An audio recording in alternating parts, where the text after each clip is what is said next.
여러분은 예수님의 부활을 믿으십니까? 하나님께서 무에서 유를 창조하신 창조주이심을 믿는다면 이 창조주께서 죽은 자를 다시 살리는 것, 이건 별로 큰 이슈가 아닙니다. 중요한 것은 부활하신 예수님이 누구시고 그 예수님의 부활이 나와 무슨 상관이 있느냐 하는 것입니다. 만일 여러분 수영구 광안일동의 30대 초반의 어떤 청년이 죽어서 3일장을 치르는데 3일째 발인하려고 하는데 갑자기 관 속에 소리가 나서 뚜껑이 열리더니 벌떡 일어났다 하는 뉴스가 실렸다고 합시다. 그 뉴스를 보고 감격하고 기뻐할 사람은 몇 사람일까요? 아마 그 가까운 가족 몇 사람 빼놓고는 그걸 보고 감격하지는 않을 겁니다. 이야, 참 희한한 일이네, 그게 사실일까? 이 정도로 얘기하다가 말 겁니다. 누가 죽었다가 다시 살아났다 하는 사실만은 큰 의미가 없습니다. 중요한 것은 왜 하나님의 아들 예수님이 오셔서 죽으셨고 그 예수님이 왜 살아나셨고 그 부활이 나와는 무슨 상관이 있느냐 하는 것입니다. 여러분, 성경은 부활을 소중히 여기지만 부활로 시작하지 않고 창조로 시작합니다. 태초에 하나님이 천지를 창조하셨다. 모든 것의 시작대에 하나님이 무에서 유를 창조하셨습니다. 장황하게 설명하지 않고 그냥 선포합니다. 하나님이 하신 일이기 때문에. 창세기 1장 3절에 보면 하나님이 이르시되 빛이 있으라 하시니, 그냥 말씀하시니 말씀대로 빛이 있었다. 어떤 재료를 가지고 만든 것이 아니라 하나님 창조주의 입에서 말씀이 나오니 선포하니 생겨났다고 했습니다. 그리고 그 빛이 하나님 보시기에 좋았더라라고 했습니다. 첫날뿐만 아니라 둘째 날, 셋째 날, 여섯째 날까지 이 세상을 하나님께서 만드시면서 그냥 만들지 않고 만드신 세상을 아름답게 만드셨다. 보시기에 심히 좋았더라라고 하셨습니다. 선하게 창조하셨다는 것이죠. 마지막 날 사람을 만드시고 난 다음에는 하나님 형상대로 사람을 만들었다 하시면서 두 번씩이나 보시기에 좋았다, 심히 좋았다라고 말씀하셨습니다. 창조를 완성하신 후에 일곱째 날을 안식일로 정해주시고 매 안식일 때마다 우리 인간을 위해 만들어주신 이 피조세계, 선하게 아름답게 창조해 주신 이 세상을 바라보며 창조해 주신 하나님께 감사하고 기뻐하도록 안식일을 정해 주셨습니다. 처음 창조된 인간도, 처음 만들어진 피조세계도 하나님과 복된 관계를 맺고 있는 그야말로 지상 낙원이었습니다. 파라다이스였습니다. 그런데 오늘 저와 여러분이 살아가는 이 세상은 낙원도 아니고 하나님의 형상대로 지음받은 인간도 결코 선하지 않습니다. 최근 뉴스를 통해서 보셨지만 젊은 남녀가 보험금을 노리고 이전 남편을 죽이고, 또 어떤 엄마는 생활고가 힘들다고 무슨 이유인지 7살, 8살 두 자녀를 목 졸라 죽였다고 자수했다는 기사도 보지 않았습니까? 정말 참담합니다. 남의 잘못은 그토록 샅샅이 뒤져서 엄벌하고 자기들의 잘못은 온갖 편법으로 덮으면서 공정과 정의를 말합니다. 내가 억울한 것은 절대로 못 참지만 남의 고통에 대해서는 그럴 수도 있지라고 말합니다. 이런저런 기사들을 보면 말도 안 돼. 어떻게 그런 일이 있을 수 있어? 듣기 불편하고 생각하기조차 싫은 악한 일들이 우리 주변에 얼마나 많은지 모릅니다. 내가 안 당해서 그렇지 내가 그 당사자가 되면 속이 뒤집어질 거예요. 왜 아름답게 만든 이 세상이 이렇게 악해졌을까요? 하나님을 사랑하고 이웃을 사랑하도록, 다시 말하면 하나님의 형상대로 아름답게 지음받은 사람들이 왜 이토록 서로 미워하고 시기하고 질투하고 경쟁을 넘어서서 전쟁을 일으키면서 그것을 합리화시키고 있을까요? 지금도 전쟁이 일어나지 않았습니까? 전쟁 중에 참혹하게 고통당하는 사람 보고 안타까워하면서도 또 뒤로서는 무기 팔아 장사할 생각하고, 남이 재난 났을 때, 불 났을 때 거기 가서 장사하고 돈벌이 할 사람들이 얼마나 많습니까? 탐욕에 사로잡혀 있는 인간들이 바로 저와 여러분의 모습이 아닌가요? 언제부터 세상이 이렇게 악해졌겠습니까? 이게 오늘날 갑자기 이렇게 된 것이 아니라 10년 전에도 그랬고 100년 전에도 그랬고 1000년 전에도 똑같았습니다. 자기만 사랑하는 이기적인 탐욕이 가져오는 경쟁, 싸움, 전쟁은 사실은 늘 있어 왔습니다. 역사를 공부하는 분들이 전쟁만 가지고 역사를 쓰면 다 나온다고 그러잖아요. 늘 싸움의 역사였으니까요. 인간이 죄인이기 때문입니다. 하나님의 형상대로 지음받은 최초의 인류 아담이 하나님께로부터 등을 돌리고 자기 욕구의 종이 되어서 하나님께 불순종하면서 자기를 사랑하면서 죄가 시작된 겁니다. 그 원죄를 전가받은 우리 모두는 창조주 하나님을 사랑하지 않고 자기만 사랑합니다. 이웃을 사랑하지 않고 자기 마음대로 자기 욕심에 이끌린 대로 살면서 죄의 종이 되고 나서는 나는 내가 원하는 대로 했다, 나는 자유인이다 라고 떠들고 다닙니다. 하나님은 우리 모든 인류가 얼마든지 풍성하게 사용할 수 있는 자원을 넉넉하게 주셨는데 사람들은 늘 모자란다고 합니다. 왜요? 욕심 때문입니다. 더 가지려고 하고 더 많이 재어 놓으려고 하고 더 많이 쌓으려고 하니까 상대적으로 저쪽은 굶어 죽어가고 있는 겁니다. 그래서 사람들은 계속 부족하다고 불평하고 만족함이 없습니다. 그러니 감사도 사라져 버렸습니다. 우리 한국말에 애들처럼 유치하게 이런 말을 하죠. 어린아이처럼 순수하고 아름답게가 아니라 어린 아이들일수록 내 것 챙기고 내 거야 하는 것, 이런 이기적인 생각이 더 많다는 것이죠. 이 양보, 나눔, 이거 아이들한테 아무리 가르쳐도 잘 못합니다. 그래서 우리는 자기만 아는 이기적인 사람, 별것도 아닌 것으로 경쟁하고 시기하는 사람을 애들처럼 유치하다, 유치한 사람이다 이런 표현을 썼죠. 그럼 어른들은 유치하지 않습니까? 아이들은 별것 아닌데 티나게 유치하고 어른들은 고상한 척하면서 속으로 유치한 겁니다. 어쩌면 더 큰 죄인일 수도 있습니다. 더 많이 경험하면서 더 많이 죄를 짓죠. 그래서 성경은 말합니다. 로마서 3장에 기록된 바 의인은 없나니 하나도 없으며 깨닫는 자도 없고 하나님을 찾는 자도 없고 다 치우쳐 함께 무익하게 되고 선을 행하는 자는 없나니 하나도 없도다. 이러면 무익한 줄 알면서도 계속 그쪽으로 가요.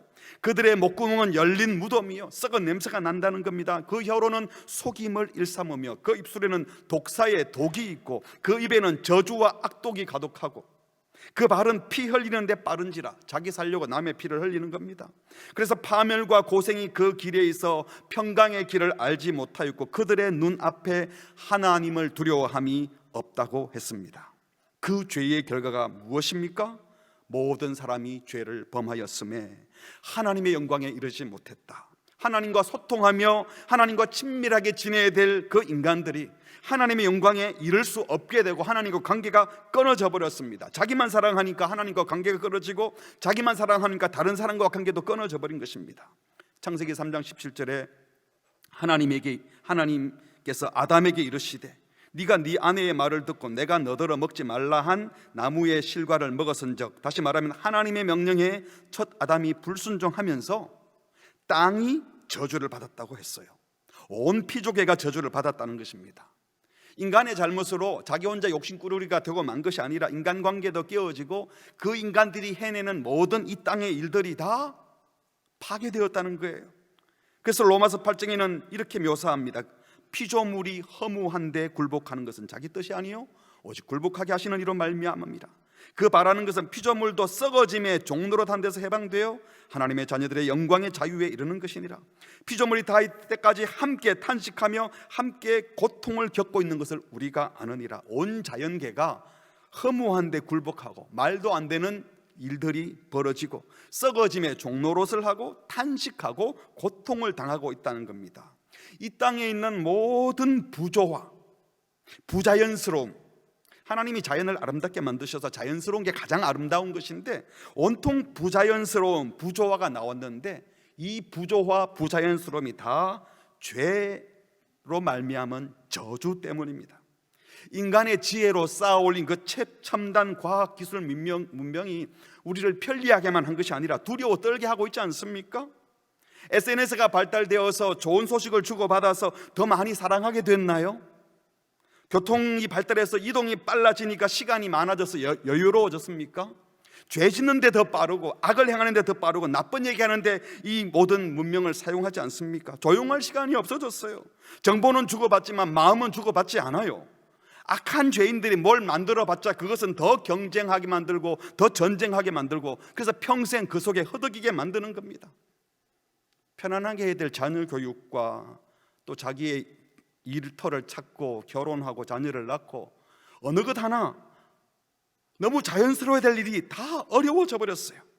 그래서 사람들은 마땅히 할 일을 못하고 더 여유가 없어졌습니다.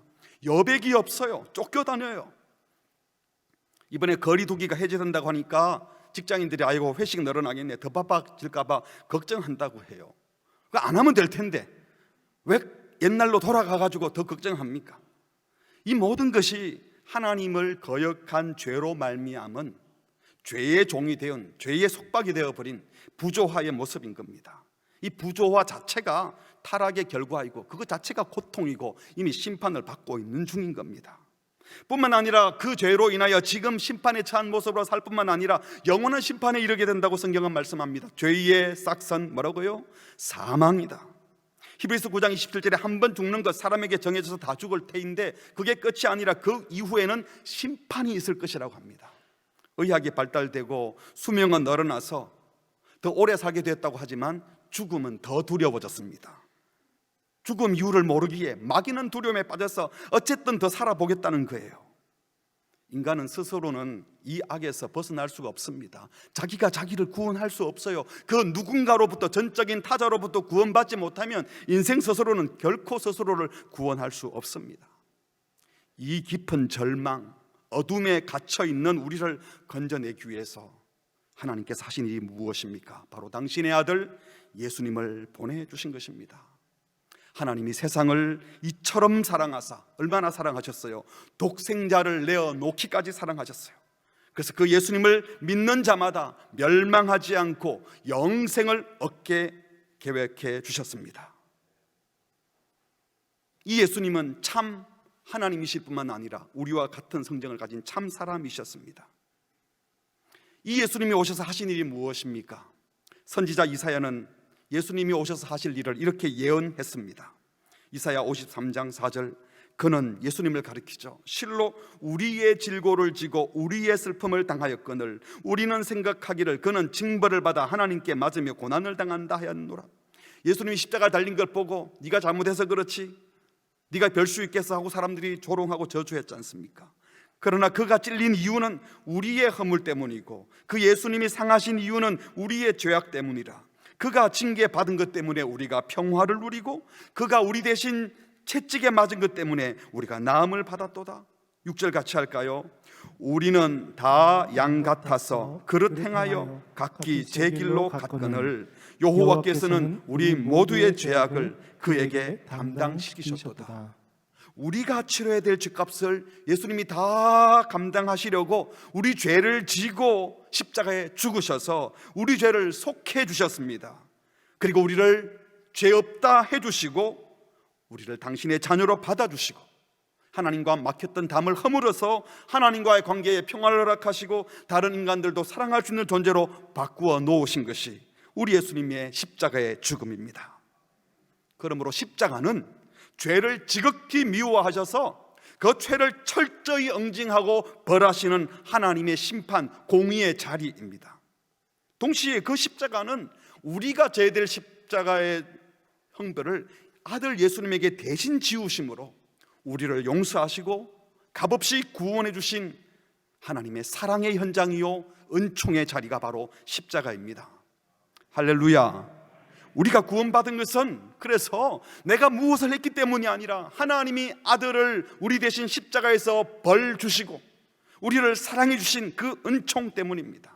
구원받을 수 있는 유일한 길은 이 예수님을 구주로 내 죄를 속해 주신 분으로, 주님이 나 때문에 죄를 다 감당하셔서 나는 이런 죄인이었습니다. 자기 죄를 고백하고 그 죄를 미워하고 주님의 사랑에 감사하며 나를 위하여 나 위에 십자가에 죽으신 예수님을 나의 구주로, 나의 주인으로 믿는, 영접하는 것이 바로 유일한 구원의 방법인 줄 믿습니다. 주님이 보여주셨던 그 예수님을 구원자로, 구세주로 영접하시기를 주의 이름으로 축복합니다. 이 예수님이 들어오지 않으면, 내가 계속 주인 되어 있으면, 내가 무슨 죄인이라고 하고 버팅기고 있으면 절대로 평화가 없고 자유가 없습니다. 우리가 구원 얻는 유일한 길은 예수님밖에 없습니다. 세상의 많은 위인들은 내가 길에 대해서, 도에 대해서, 진리에 대해서 설명해 주겠다고 했지만 우리 예수님은 선포하십니다. 내가 곧 길이다, 내가 진리다, 내가 생명이다. 나로 말미암 전구는 아버지께로 갈 길이 진리가 없다. 영접하는 자, 이 예수님을 영접하면 곧 그 예수님의 이름을 믿는 자들에게는 다른 공적이나 우리의 행위가 아닌 그 믿음으로 하나님의 자녀 되는 권세를 누리게 해주겠다고 말씀하셨습니다. 예수님을 믿으시기 바랍니다. 우리의 공로나 실력으로, 우리의 자격으로 구원될 자가 아무도 없습니다. 너희는 그 은혜에 의하여 믿음으로 말미암아 구원을 받았으니 이것은 너희에게서 난 것이 아니라 하나님의 선물이라. 우리 행위 공적에서 난 것이 아니기 때문에 자랑할 것이 없다고 했습니다. 그래서 예수를 정말 믿는 사람의 가장 핵심적인 특징은 겸손함이에요. 내가 한 것이 아무도 없기 때문에. 참 신자의 모습은 겸손함입니다. 주장하지 않습니다. 다 주님의 은혜입니다. 나는 이 끔찍한 죄인이었는데 주의 은혜로 구원받았으니 제가 할 말이 없습니다. 예수님이 말씀하셨어요. 내가 진실로 진실로 너희에게 이르노니 내 말을 듣고 나 보내신 이를 믿는 자는 영생을 얻었고 심판에 이르지 아니하나니 사망에서 생명으로 옮겼느니라. 예수님을 구주로 믿는 성도는 앞으로 영생을 얻는 것이 아니라 이미 영생이 시작되었고 나중에 심판받지 않는 것이 아니라 이미 사망에서 생명으로 옮겨져서 신분이 바뀌어졌다고 했습니다. 오늘 3부 예배 시간에 몇몇 성도님들이 세례를 받으셔요. 기독교에서 세례를 받는 것은 물을 머리 위에 뿌리잖아요. 사실은 물속에 들어갔다가 나오는 겁니다. 이 물은 죄를 씻는다는 의미도 있지만 물속에 들어가서 옛사람이 예수님과 함께 죽고 물속에 나오면서 예수의 부활과 함께 새 사람이 살아난다는 것을 표시하는 것입니다. 그래서 거듭남의 표시가 바로 새 생명을 얻었음을 표시하는 고백이 세례이죠. 오늘 읽은 본문 로마서 6장 3절에 바로 그것을 말씀합니다. 무릇 그리스도 예수와 합하여 세례를 받은 우리는, 합하여 세례 받는 것은 예수님이 죽을 때에 그의 죽으심과 합하여 함께 죽는 것, 그것이 세례 받은 것이다.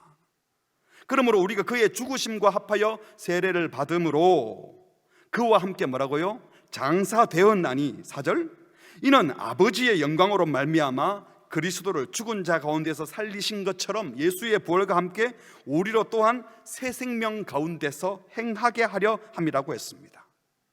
하나님께서 저와 여러분을 구원하신 것은요, 죽어 있는 거 살려만 놓으려고 살린 게 아니라 옛 생명으로 돌아가는 것이 아니라 새 생명을 가지고 새롭게 살게 하려고 저와 여러분을 구원하시고 새 생명을 주시고 부활신앙으로 살게 하신다는 것입니다. 거듭났으면 거듭난 그 생명으로 살아야지 거듭났다고 말해놓고 옛날 생명, 옛 사람으로 살면 안 된다는 거예요. 그러면 어떻게 사는 것입니까?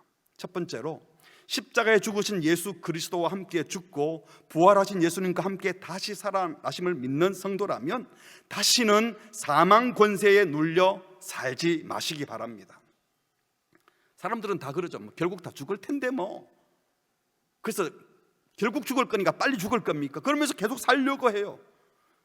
이 세상에 그 끔찍한 삶을 계속 살겠다는 거예요. 그래서 계속 죽음으로 가요. 의사들이 살려놔도 또 죽습니다. 계속 살지도 못하는데. 겨우겨우 사는 인생이 아니라, 사망 권세에 눌려서 결국은 죽을 텐데 하고 사는 인생이 아니라 예수 생명으로 살리는 인생이 되어야 합니다.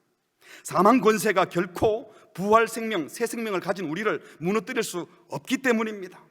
주의 부활은 사망을 무너뜨렸습니다.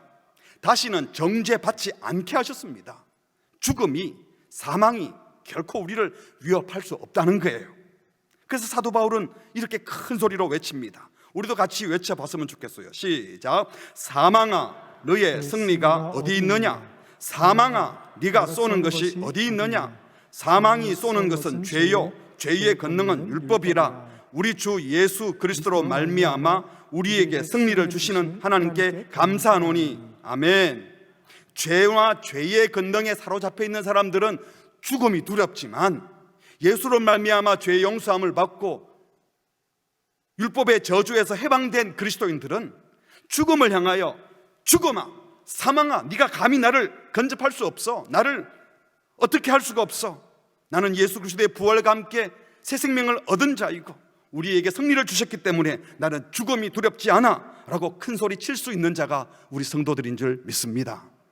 사망 두려워하지 마시고 죽을까 봐 두려워 살려고 겨우 사는 인생이 되지 마시기 바랍니다. 에베소 2장에 보니까 허물과 죄로 죽었던 너희를 하나님이 살리셨다고 했는데요, 왜 살렸겠습니까? 살릴 때는 목적이 있는 거예요. 살아있으니까 그냥 계속 살래요? 그냥 이유와 목적이 없어서 그냥 계속 살래요? 왜 살래요? 고린도전서 15장 45절에 보니까 첫사람 아담은 하나님께서 생명을 불어넣어서 산령이 되었는데 둘째 아담인, 마지막 아담인 예수님은 살려주는 영이 되었다고 했어요. 아담은 그냥 살아있음에 감사했습니다. 그 살아있음으로 하나님을 찬양하고 살았는데, 이제 저와 여러분은 예수님처럼 그냥 살아있음에 감사하는 수준을 넘어서서 살려주는 삶, 생명되는 일을 하는 삶, 생명력 있는 삶을 살아야 한다는 겁니다. 살아있는 사람들이 해야 될 일이 뭐죠?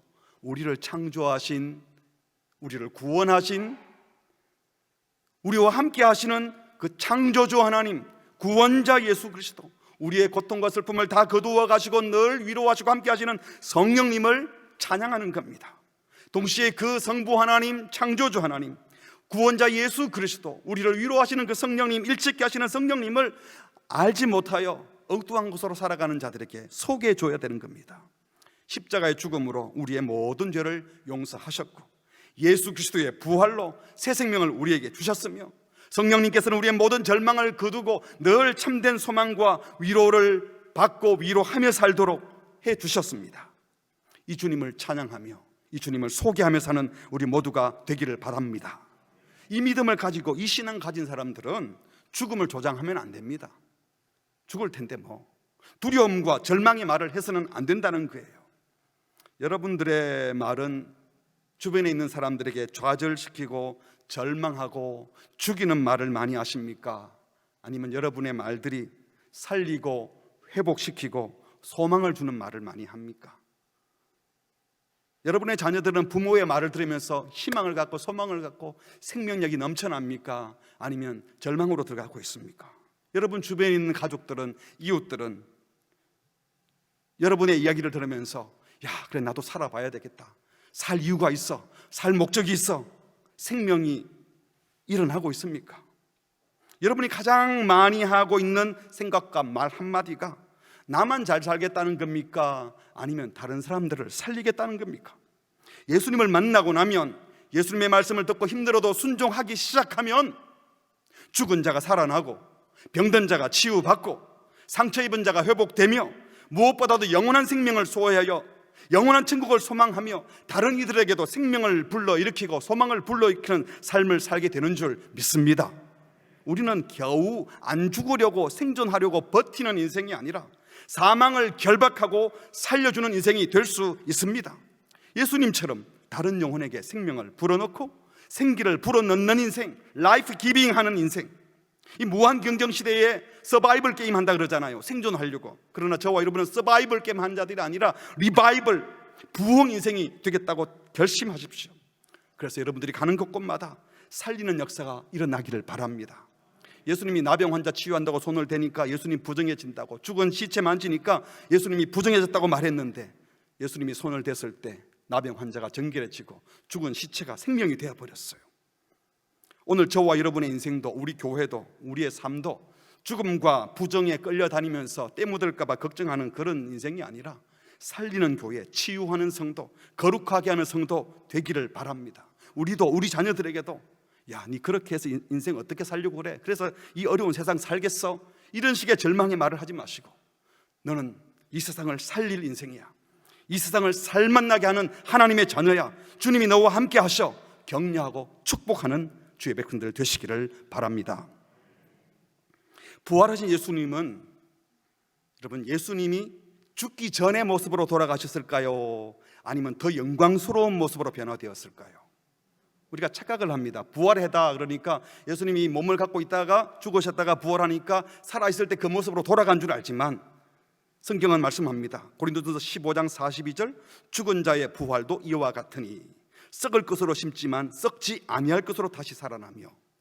예수님이 썩을 몸, 그러나 부활했을 때는 썩지 않는 완전히 영광스러운 몸이었어요.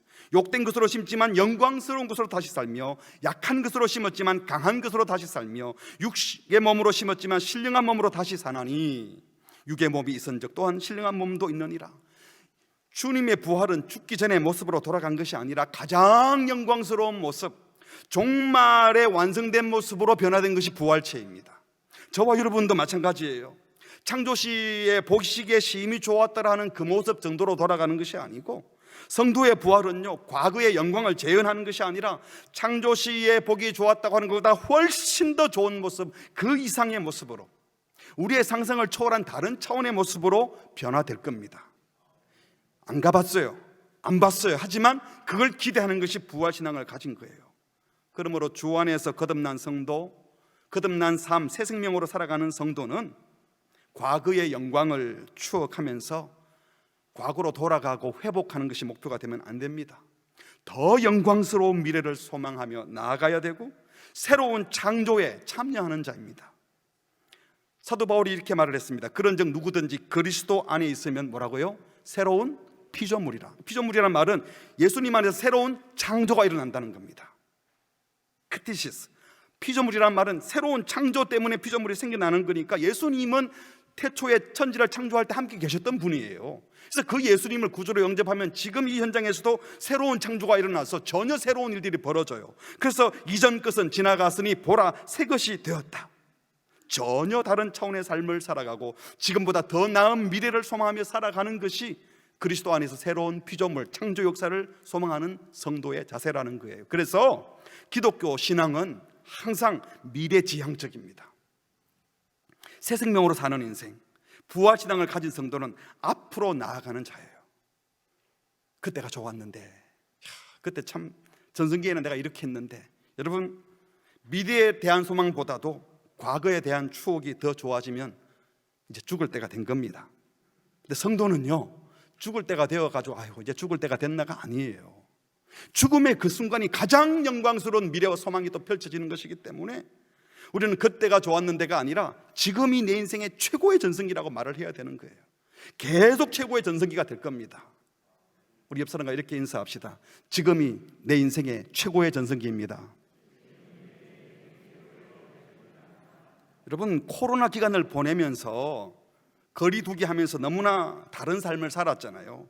부활신앙이 없는 자들은 야 이거 언제 끝나노? 너무 힘들다 움츠러들었을지 모르지만 저와 여러분은 코로나 이전으로 돌아가는 것이 아니라 이 코로나 때문에 하나님이 또 어떤 세계를 펼칠지 모른다 하는 기대감을 갖고 우리 인생에 앞으로도 이런저런 말도 안 되는 어려움이 닥칠 수 있지만 그것 때문에 우리 인생이 꺾여지는 것이 아니라 더 영광스러운 부활 변화를 향하여 달려나갈 수 있는 것이에요. 여러분, 과거로 돌아가려 하지 마시고 주님이 준비하신 더 나은 미래를 소망하며 매일매일이 내 인생의 최고의 전성기다, 주님의 역사에 매일매일 동참하며 살아내시기를 주의 이름으로 축복합니다. 이 몸의 소망 무엔가 우리 주 예수뿐일세. 3절에 보니까요, 세상에 믿던 모든 것 끊어질 그날 되어도, 이 세상에 다 끝나는 것 같아도 구주의 언약 미사와 내 소망 더욱 크리라. 딴 걸 믿는 것이 아니라 주 나의 반석이시니 그 위에 내가 서리라, 그 위에 내가 서리라. 부활하신 주님, 영광스러운 그 주님께서 예배하신 그 영광스러운 날이 있기 때문에 그 예수님을 반석 삼고 그것을 소망하는 인생은요, 주님 부르시는 그 순간까지 최고의 날을 매일매일 보내야 되는 겁니다. 아니, 그렇게 해주실 줄 믿습니다. 우리의 영원한 소망 되신 주님 붙들고 흐트러짐 없이, 세상에 뭐 좀 잘 될 것 같아, 저러면 될 것 같아, 현혹당하지 마십시오. 타협하지 마십시오. 우리의 소망 되신 예수님 붙드시고 주님이 가신 그 길을 흐트름 없이 살아내므로 마지막에 그 놀라운 영광을 다 누리게 되시기를 주의 이름으로 축복합니다. 근데 아무도 부활 후의 영광스러운 모습을 본 사람들이 지금 여기에는 없어요. 하지만 예수님의 부활이 우리를 놀라운 모습으로 바꾸어 놓을 것이고, 영광스럽게 변화된 우리가 누구처럼 되는가 하면 주님처럼 된다고 성경은 말씀하십니다. 이게 부활신앙입니다. 빌립보서 3장 21절에 보니까 그는 만물을 자기에게 복종케 하실 수 있는 자의 역사로, 창조주 하나님이고 온 우주를 통치하시는 그 하나님의 역사로 우리의 낮은 몸을 자기 영광의 몸의 형체와 같이 변하게 하시리라. 사도 바울이 그렇게 얘기했는가 하면 사도 요한은 또 이렇게 얘기했습니다. 사랑하는 자들아, 우리가 지금은 하나님의 자녀라. 장래에 어떻게 될지는 아직 나타나지 않아서 잘 모르지만 그가 나타나시면, 주님이 다시 재림하시고 우리가 영광스러운 주님 앞에 서게 되면 우리가 누구처럼 된다고요? 그와 같을 줄을 아는 것은, 다시 말해서 지금과는 상상할 수 없는 놀라운 모습으로 변화될 것을, 한 번도 보지 않았지만 상상을 초월한 영광의 모습으로 변화되는 것을 믿는 자들이 새 생명을 가진, 부활신앙을 가진 성도들의 삶입니다. 그러므로 세 번째로, 새 생명으로 사는 인생은 우리 눈으로 볼 수 있는 세계, 내가 했던 그 경험에 갇혀서 살지 않습니다. 그거 안 돼, 할 수 없어, 있을 수 없는 일이야. 자기 경험으로 자기 본 세계를 가지고 함부로 그렇게 말씀하지 마십시오. 믿음으로 하나님이 하시면 안 될 일이 없다는 무한한 가능성을 열어두고 사는 자가 신자입니다. 이 말이 그냥 나는 할 수 있어, 내가 하면 할 수 있어, 내가 하면 할 수 있는 것이 아니라 주님이 말씀하시면 하는 거예요. 새 생명으로 사는 인생들에게는요, 이게 되냐 안 되냐, 할 수 있냐 할 수 없냐, 이게 문제가 아니라 하나님이 기뻐하시는 일인가 기뻐하지 않는 일인가, 이게 문제입니다. 하나님이 정말 기뻐하는 일이라면 우리 경험으로는, 우리 시각으로는 안 될 일이어도 주님이 하시는 겁니다. 성경 에스겔서 37장에 보면요, 골짜기에 널브러져 있는 마른 뼈들이 하나님이 생기를 불어넣으니까 뼈에 힘줄이 생기고 살이 오르고 가죽이 덮이고 생기가 돌아서 큰 군대가 되는 환상을 에스겔이 보았어요. 이것은 이 바벨론의 포로가 되어가지고 우리 민족 망했다 하고 있는 이스라엘 백성의 모습이 마치 마른 뼈와 같았는데, 창조주 하나님께서, 구원자 하나님께서 역사하시니까 마른 뼈도 살아난다라는 환상을 통해서 이스라엘 백성에게 소망을 준 말씀이었죠. 이것이 창조주 하나님을 믿는 지금 신자들의 모습입니다. 부활신앙, 새 생명을 가진 신자들의 모습은 마른 뼈도 살아난다. 그런 일은 세상에는 없어요. 인간 경험에는 없지만 주님이 하시는 겁니다. 그래서 성경은 히브리서 11장 1절에 믿음은 바라는 것들의 실상이요 보이지 않는 것들의 증거다. 내가 바라는 그것이 실제라고 믿고, 보이지 않지만 내 믿음이 그것이 증거가 되어서 이 소망을 갖고 사는 자들이 신자라는 겁니다. 이런 사람들은 시간에 쫓기고 상황 때문에 어쩔 수 없어, 우리가 어떡하겠어, 이것은 이 보이는 세계에 갇힌 사람들이 하는 소리이고, 보이는 것이 전부가 아니라 보이지 않는 세계에 하나님이 하시는 일이 있음을 우리는 믿기 때문에 이 세상 질서에 끌려다니지 않는 겁니다. 어떤 상황에도 하나님이 기뻐하시는 그 복된 일은 반드시 이루어진다 하는 기대와 소망을 가지고 사는 자들, 무한한 가능성을 믿는 자들, 내가 할 수 있다는 것이 아니라 하나님이 할 수 있다는 것을 믿는 자들이 바로 부활신앙을 가진 자들입니다. 이 믿음이 있으면 쫓겨다니지 않습니다. 여백이 있는 삶을 살아요. 저도 이 말씀을 준비하면서 열심히 살고 막 시간 없이 정신 없이 내가 주일을 열심히 한다, 이게 꼭 잘하는 것처럼 생각하다가 이게 아니구나, 내가 한다고 다 되는 것이 아니라 주님이 하실 일이 있는데 내가 막 열심히 해서 뭘 하려고 하는 그거 내려놓아야 돼요. 매일매일 주님이 말씀하신 대로 한 걸음 한 걸음 걸어가고, 또 주님이 하실 일에 대한 기대감을 갖고 여유롭게 그러나 최선을 다하여 살아가면 우리 마음속에 평화도 주시고 하나님이 또 이루어가게 하시는 줄 믿습니다. 아브라함이 75세에 믿음의 가문을 세워갈 아들 주겠다는 약속을 받았잖아요. 25년이 지난 100세에 어렵게 아들을 얻었는데 그 아들이 한 15살쯤 되었을 때 하나님이 제물로 바치라고 해요. 이때 아브라함이 하나님 도대체 무슨 말씀하는 겁니까? 이렇게 따지지 않고 바치려고 그 아들을 데리고 모리아산으로 갔습니다. 아브라함은 보이는 세계만 보지 않고 보이지 않는 세계 하나님이 하실 일이 있음을 그는 믿었습니다. 왜? 100세에도 아들을 주셨는데 이 아들을 바치라고 하는 것은 하나님이 무슨 뜻이 있는 거야. 그리고 이 아들을 통하여 하나님이 약속의 가문을 이어간다고 하셨으니 무슨 일을 버리시려고 한 것 같아. 하나님의 무한한 가능성을 믿고 믿음으로 바친 겁니다. 그래서 히브리서 기자는 이렇게 표현했습니다. 그에게 이미 말씀하시기를 네 자손이라 칭할 자는 이삭으로 말미암음이라, 이 말씀 그대로 믿었던 것이죠. 그런데 그 아들을 바치래요. 그러니까 어떻게 믿었습니까? 하나님이 능히 이삭을 죽은 자 가운데서 다시 살리실 줄로 생각하신 줄. 한 번도 부활을 본 적이 없지만 이삭을 통해서 믿음의 가문을 이어간다고 말씀하신 하나님이 이삭을 죽이라고 말하는 것은 다시 살리려고 그런다는 것을 믿었다는 거예요. 그래서 비유컨대 그를 죽은 자 가운데서 도로 받은 것이라.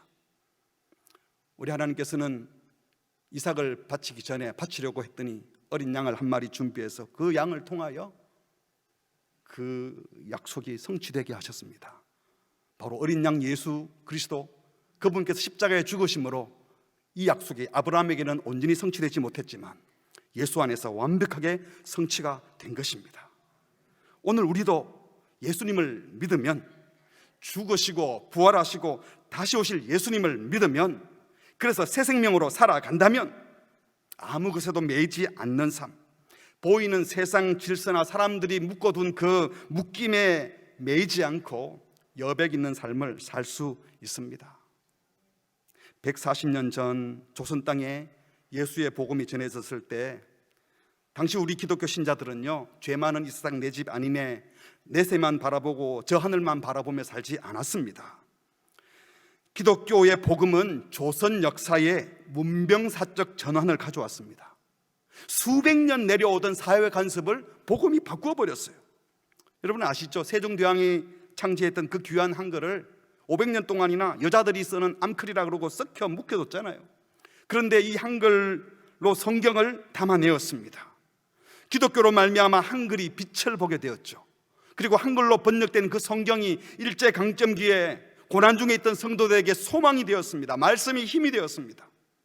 수백 년 동안 남녀 7세 부동석에서 남녀 따로 앉고 근처에도 못 가게 하던 그 나라가 부활신앙이 들어오면서 남녀가 한 곳에서 예배를 드렸습니다. 물론 초기 예배를 드릴 때는 가운데 막을 치긴 했지만 그래도 한 장소에서 예배 드리는 것은 획기적인 일이었습니다.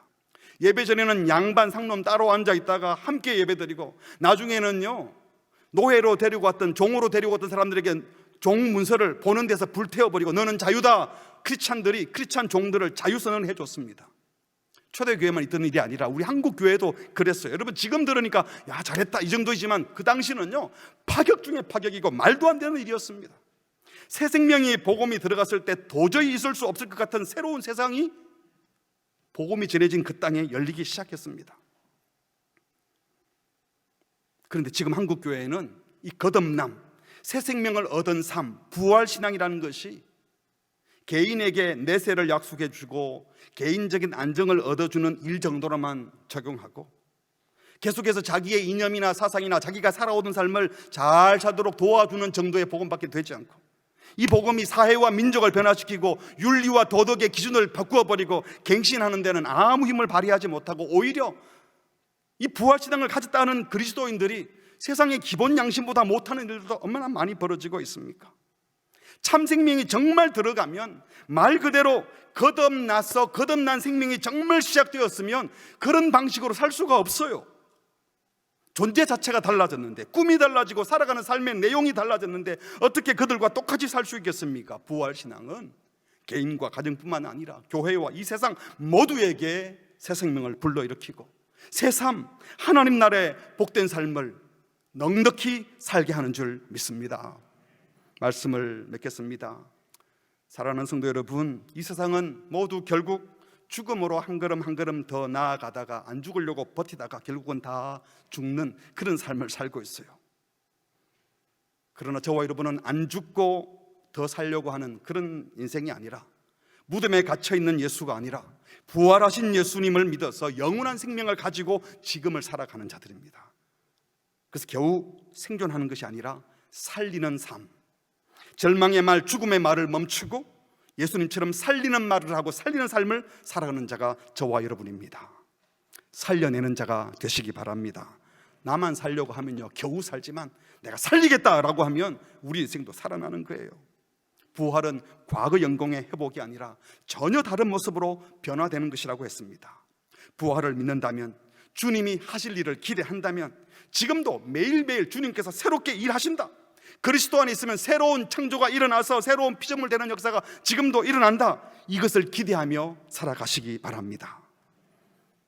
이 믿음이 있으면 시공에 제한받고 세상 제도에 제한받아서 어쩔 수 없어 하며 죽음의 세계에 갇혀서 매여 살지 않고 자유한 삶을 삽니다. 우리의 산소망 대신 예수 안에 있는 모든 성도들에게는 우리의 경험을 넘어선 하나님의 역사가 기다리고 있습니다. 성도님들, 매여 살지 마십시오. 신앙생활도 어쩔 수 없이 매여서 누구 눈치 보면서 하는 것이 아니라 우리 속에 계신 예수님 때문에 감사해서 넉넉하게 감당하다가 늘 여백 있는 삶, 모든 가능성을 열어두고 사는 삶, 산소망 되신 예수님과 함께 영광스럽게 주님을 예배하고 이웃을 넉넉히 사랑하는 삶을 살아내시기를 주의 이름으로 축복합니다. 아멘. 우리 함께 찬양하겠습니다. 깊은 절망의 수렁 가운데 주님께 닿을 수 없었던 우리들에게 주님이 부활 생명 주시고 은혜 주셔서 살아갈 수 있게 하셨습니다. 우리의 산소망 되신 예수님을 찬양하겠습니다.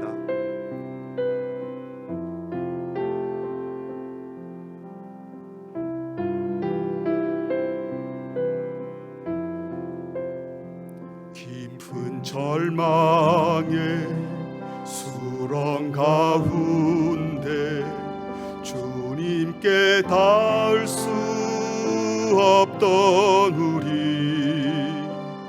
어두운 밤 중에 하늘을 향해 주의 이름 나 부를 때,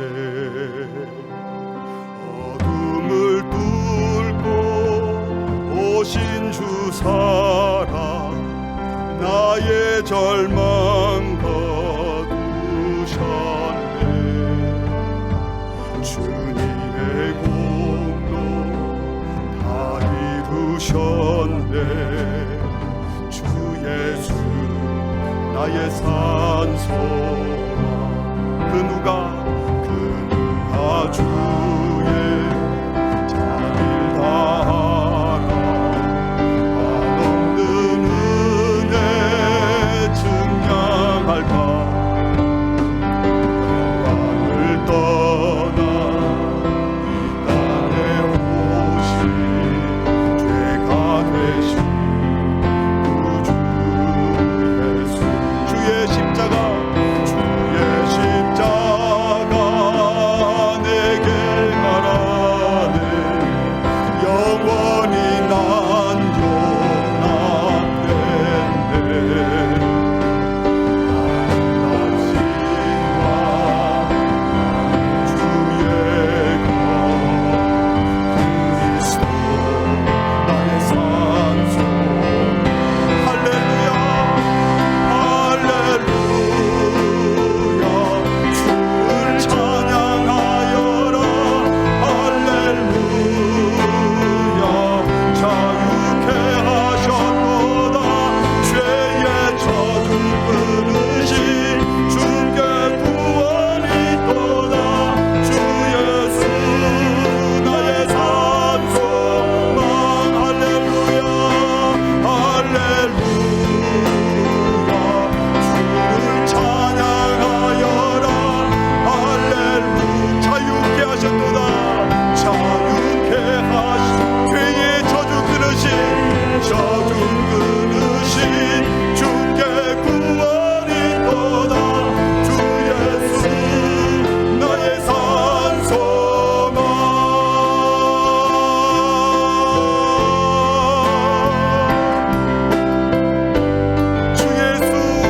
주 예수 나의 산소망. 어느 때 낯이 장사된 몸에 부활의 호흡 시작된대. 유다의 사자 위험찬 선포. 사망이 무너졌도다. 이제 사망 무덤이 더는 우리를 주장할 수 없네. 우리를 주장할 수 없네. 유다의 사자 위험한 고요.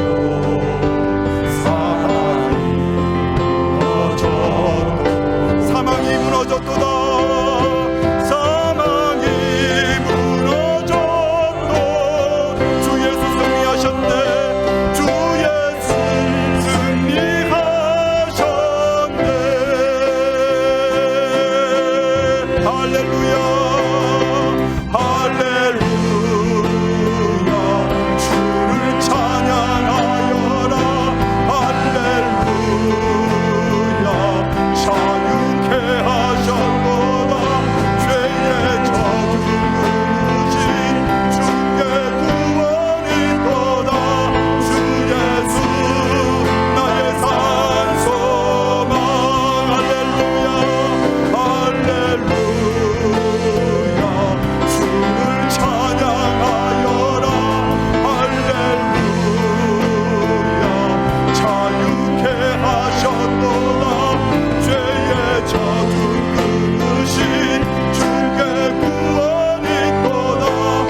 같이 기도하겠습니다.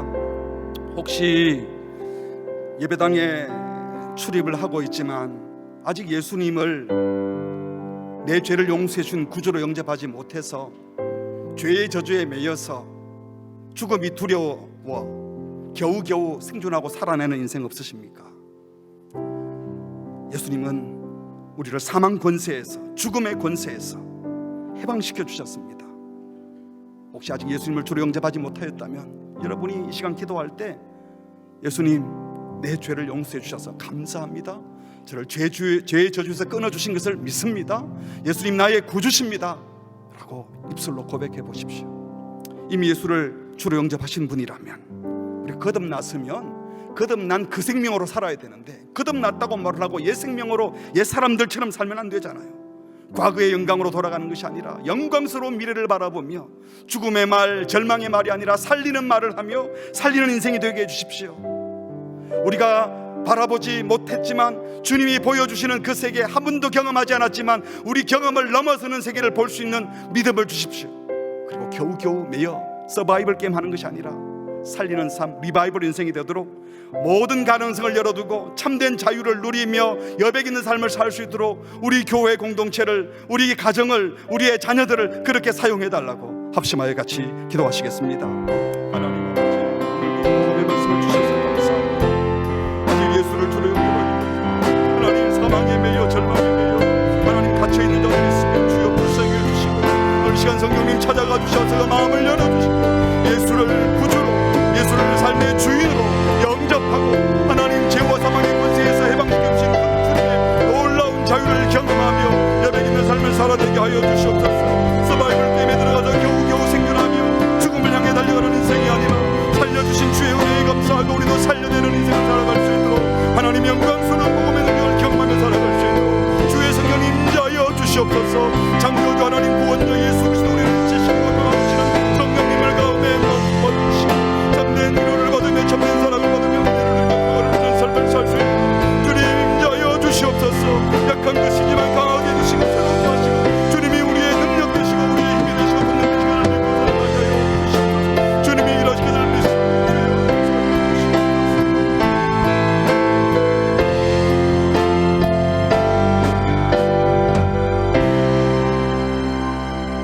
사망 권세 깨뜨리고 부활하신 주님께서 우리를 모든 죄의 저주에서 끊어주시고 우리 죄를 속해 주시고 새 생명 허락하심을 감사합니다.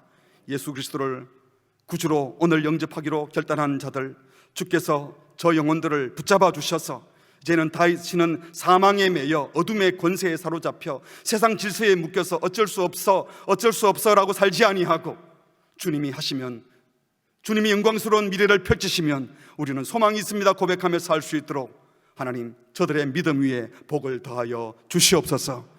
이미 믿음으로 살고 있는 우리 성도님들 다시 한번 이 부활 신앙을 가지고 거듭났으니 거듭난 그 생명으로 살게 하시고 과거로 돌아가는 인생이 아니라 영광스러운 미래를 바라보며 우리의 한계에 갇혀 살지 아니하고 하나님이 하실 일을 기대하며 믿음으로 살아내게 하여 주시옵소서. 개인의 구원과 개인의 윤리 도덕으로 끝나지 아니하고 하나님의 복음의 말씀을 지켜 행하며 온 세상을 그리스도의 나라로 변화시키는 주역들이 다 되게 하여 주시옵소서. 모든 말씀 예수님의 이름으로 기도합니다. 아멘.